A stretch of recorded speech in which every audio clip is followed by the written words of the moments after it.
Já, klálega.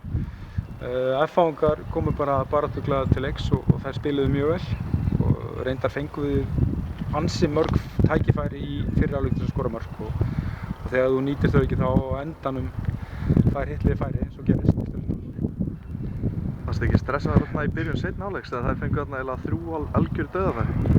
Jú, auðvitað, maður er bara stressaður þegar hlutinni gangi ekki upp og þetta var bara erfiður leikur gegn góðu liði en við fengum alveg urmulega færum í þessu leik samt sem áður eins og í mörgum öðrum leikjum. Til að hafa þér eitthvað á vanmátt? Nei, það held ég ekki sko. Ég held að við vissum það að FH var með marga góða leikmenn og spiluðu illa í síðasta leik. Við áttum vonaðan grimmum og við fengum það grimmar og velskipulaðar og þær spiluðu bara frábærlega.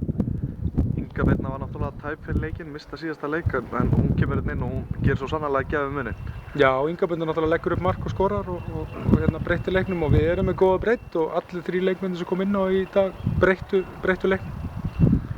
En svona heilt yfir ertu á nokkuð sáttur með þínar stelpur?